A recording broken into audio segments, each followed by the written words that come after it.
안녕하세요. 김 선생입니다. 오늘도 여러분과 함께 이야기 나눌 수 있어서 정말 기쁩니다. 요즘 댓글을 보다 보니까 정말 많은 분들이 자녀와의 소통 문제로 고민하고 계시더라고요. 우리 아이가 말을 안 들어요. 대화를 하려고 하면 피해요. 뭘 물어봐도 대답을 안 해요. 이런 말씀들을 정말 많이 해주시는데 사실 저도 똑같은 고민을 했었답니다. 여러분, 혹시 이런 경험 있으신가요? 자녀에게 좋은 말을 해주려고 하는데 오히려 짜증을 내거나 조언을 해주려고 하면 또 시작이네 이런 반응을 보이거나 말이에요. 그럴 때마다 마음이 얼마나 상하시는지 저는 정말 잘 알고 있습니다. 하지만 오늘 제가 여러분께 꼭 말씀드리고 싶은 것은 이런 상황이 결코 우리가 잘못된 부모여서가 아니라는 겁니다. 자녀들이 말을 안 듣는 데는 분명한 이유가 있고 그 이유를 알면 충분히 해결할 수 있다는 거예요. 먼저 왜 자녀들이 우리 말을 잘 안 듣는지부터 생각해 볼까요? 제가 30년 넘게 직장 생활을 하면서 그리고 제 아이들을 키우면서 깨달은 것이 있는데요. 우리 세대와 지금 세대는 정말 많이 다르다는 겁니다. 우리가 젊었을 때는 부모님 말씀이 곧 법이었잖아요. 부모님이 하라고 하면 하고 하지 말라고 하면 안 하고. 그런데 지금 아이들은 자기 생각이 뚜렷해요. 무조건 시키는 대로 하는 게 아니라 왜 그래야 하는지 이유를 알고 싶어 한다는 거죠. 또 하나는 우리가 자녀들에게 말하는 방식이에요. 우리는 사랑해서 걱정해서 하는 말인데 아이들 입장에서는 잔소리로 들릴 수 있거든요. 요즘 힘들지 않니? 돈은 모자라지 않니? 결혼은 언제 할 거니? 이런 말들이 우리는 관심 표현인데 아이들한테는 부담스러운 질문일 수 있다는 거예요. 그럼 어떻게 해야 할까요? 제가 지난 몇 년간 제 아이들과의 관계를 개선하면서 터득한 방법들을 여러분께 하나하나 알려드릴게요. 첫 번째로 일방적인 말하기보다는 들어주기부터 시작하세요. 우리는 보통 자녀가 뭔가 말하면 바로 조언을 하려고 하죠. 그럴 때는 이렇게 해봐. 내가 경험해보니까 그건 안 돼 이런 식으로요. 하지만 아이들이 원하는 건 조언이 아니라 그냥 들어주는 거일 수도 있어요. 제가 실제로 경험한 일인데요. 얼마 전에 제 큰아이가 직장에서 스트레스를 받는다고 하더라고요. 예전 같으면 그럴 때는 이렇게 해봐. 참고 견뎌야지. 이런 말부터 했을 텐데 그날은 그냥 아, 그랬구나. 많이 힘들었겠다 하고 들어주기만 했어요. 그랬더니 아이가 계속 자기 이야기를 하더라고요. 그리고 나중에 아빠, 오늘 이야기 들어줘서 고마웠어. 이런 말까지 해주더라고요. 들어주는 것만으로도 아이들은 위로를 받는다는 걸 그때 깨달았습니다.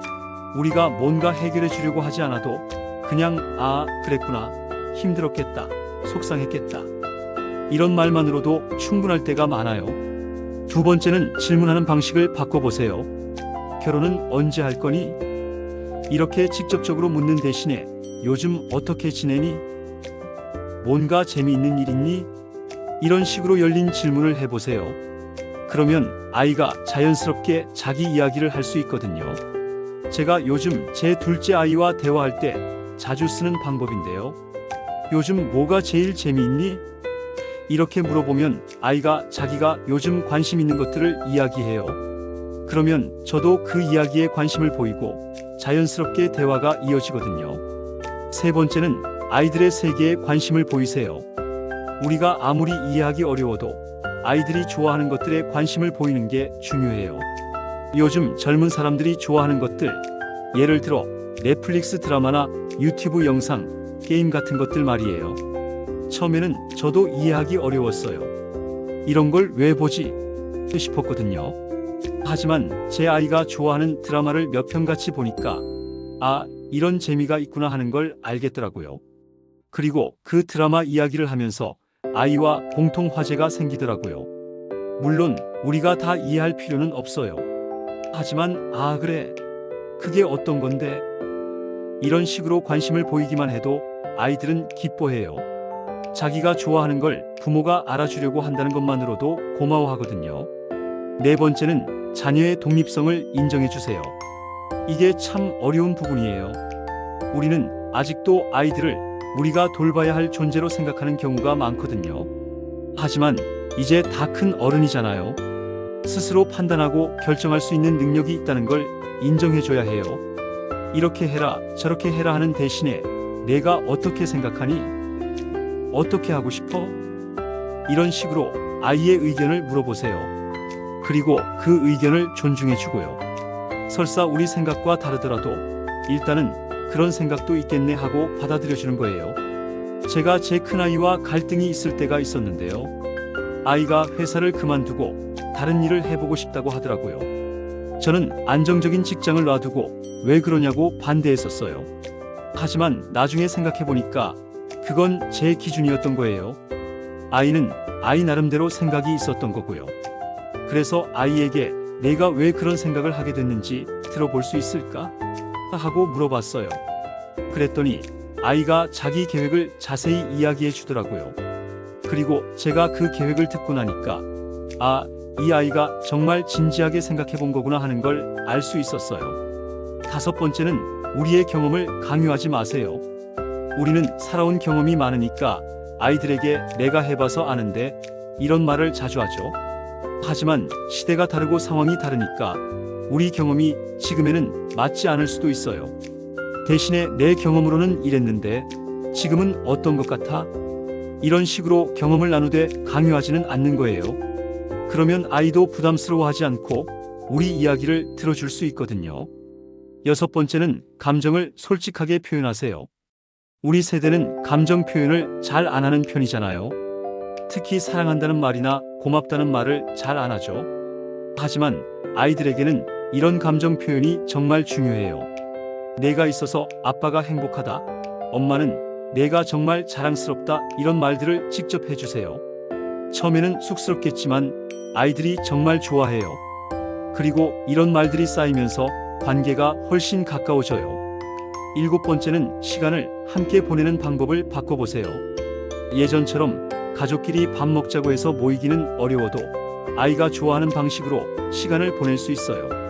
같이 카페에 가서 커피 마시면서 이야기하거나 같이 산책하면서 대화하거나 아니면 아이가 좋아하는 맛집에 가서 밥 먹거나요. 중요한 건 형식이 아니라 마음이라는 거예요. 우리가 진심으로 아이와 시간을 보내고 싶어 한다는 걸 보여주는 거죠. 여덟 번째는 기대치를 조정하세요. 우리는 아이들이 우리를 자주 찾아오고 자주 연락하고 모든 걸 다 이야기해 주기를 바라죠. 하지만 그런 기대가 오히려 아이들에게는 부담이 될 수 있어요. 대신에 작은 것부터 만족하세요. 아이가 일주일에 한 번이라도 안부 전화를 해주면 고맙게 생각하고 한 달에 한 번이라도 밥을 같이 먹으면 기뻐하고요. 이런 작은 것들에 감사하다 보면 아이도 부담스러워하지 않게 되고 자연스럽게 더 자주 연락하게 돼요. 마지막으로 우리 자신의 삶도 충실하게 살아가세요. 아이들만 바라보고 사는 게 아니라 우리도 우리만의 취미도 있고 친구도 있고 하고 싶은 일도 있다는 걸 보여주는 거예요. 그러면 아이들도 우리 부모님이 자기 삶을 잘 살고 계시는구나 하면서 안심하고 오히려 더 편하게 다가올 수 있거든요. 제가 요즘 유튜브도 하고 새로운 것들도 배우고 하니까 제 아이들이 아빠가 요즘 활발하시네 하면서 좋아해요. 그리고 제가 하는 일들에 관심도 보이고 응원도 해주고요. 지금까지 말씀드린 방법들을 정리해보면 첫째 들어주기, 둘째 열린 질문하기, 셋째 아이들 세계에 관심 보이기, 넷째 독립성 인정하기, 다섯째 경험 강요하지 않기, 여섯째 감정 솔직하게 표현하기, 일곱째 함께 시간 보내는 방법 바꾸기, 여덟째 기대치 조정하기, 아홉째 우리 삶도 충실하게 살기입니다. 하지만 여러분, 이런 방법들을 한 번에 다 하려고 하지 마세요. 하나씩 천천히 시도해 보시고 아이의 반응을 보면서 조금씩 개선해 나가시면 돼요. 그리고 무엇보다 중요한 건 이런 변화에는 시간이 필요하다는 거예요. 우리가 하루아침에 바뀔 수 없듯이 아이들과의 관계도 하루아침에 좋아지지 않아요. 하지만 조금씩이라도 노력하다 보면 분명히 변화가 있을 거예요. 제가 제 아이들과의 관계를 개선하는데도 몇 년이 걸렸어요. 처음에는 아이들이 제 변화를 의심하기도 했고요. 아빠가 왜 갑자기 이래? 이런 반응도 보였어요. 하지만 꾸준히 노력하다 보니까 지금은 정말 편하게 대화할 수 있게 됐거든요. 여러분도 포기하지 마시고 꾸준히 노력해 보세요. 우리 자녀들은 분명히 우리를 사랑하고 있어요. 다만 표현하는 방식이 다를 뿐이거든요. 우리가 조금만 방법을 바꾸면 그 사랑을 더 잘 느낄 수 있을 거예요. 그리고 한 가지 더 말씀드리고 싶은 건 우리가 완벽한 부모가 될 필요는 없다는 거예요. 때로는 실수도 하고 감정적으로 대응할 때도 있어요. 그럴 때는 솔직하게 미안하다, 내가 잘못했다 하고 인정하는 것도 좋은 방법이에요. 아이들은 완벽한 부모보다 진솔한 부모를 더 좋아하거든요. 마지막으로 여러분이 이런 고민을 하고 계신다는 것 자체가 정말 좋은 부모라는 증거예요. 자녀와의 관계를 개선하려고 노력하는 마음, 그것만으로도 이미 절반은 성공한 거라고 생각해요.